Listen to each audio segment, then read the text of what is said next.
Italia menjadi negara pertama yang mengisolasi diri secara nasional karena dampak virus corona atau COVID-19. 60 juta penduduknya diminta untuk tidak keluar rumah. Perkantoran, perekonomian, pariwisata, hingga olahraga lumpuh total. Pertokoan diburu warga, panik buying tidak terhindarkan. La decisione giusta oggi è di restare a casa. Il futuro nostro dell'Italia è nelle nostre mani e queste mani devono essere mani responsabili, oggi più che mai.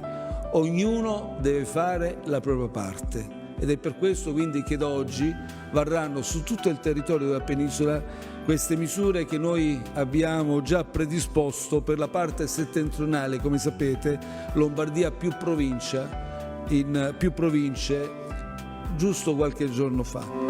Tsunami ekonomi dampak virus corona juga terasa terhadap harga minyak dunia. Organisasi negara eksportir minyak dunia dan sekutunya gagal mencapai kata sepakat. Harga minyak mentah anjlok lebih dari 10% dalam sehari. Ini menjadi koreksi harian terdalam sejak 1991 dan level terendah sejak 2016 lalu. Belum lagi rontoknya bursa saham dunia.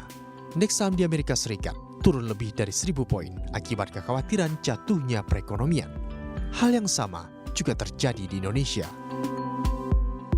Karena corona, ekonomi dunia juga merana. Richard Kozul, Direktur Divisi Strategi dan Pengembangan PBB tentang Perdagangan dan Pembangunan menyebut, ini sebagai kiamat ekonomi. Envisage a slowdown in the global economy to under 2% for this year, and that will probably cost in the order of $1 trillion compared with what people were forecasting back in September, the kind of doomsday scenario where the world economy grows at only 0.5%. This year, you're talking about a $2 trillion hit to the global economy. Lalu, bagaimana dengan ekonomi Indonesia?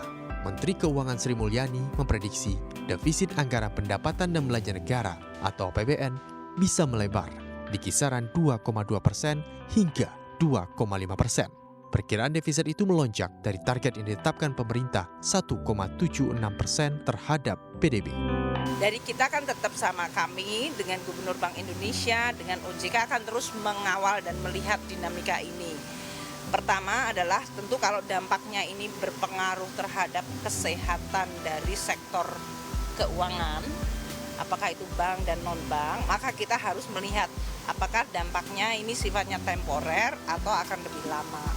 Inilah yang akan terus kita lakukan bersama BI, bersama OJK di dalam mengawal kondisi keuangan. Kalau dinamika atau volatilitasnya, ya kalau memang dunia sedang bergejolak kan nggak bisa kita lakukan sesuatu yang totally tidak terkena. Namun yang bisa kita lakukan mitigasi dampaknya seminimal mungkin. Lalu sampai kapan tsunami ekonomi ini akan berlalu?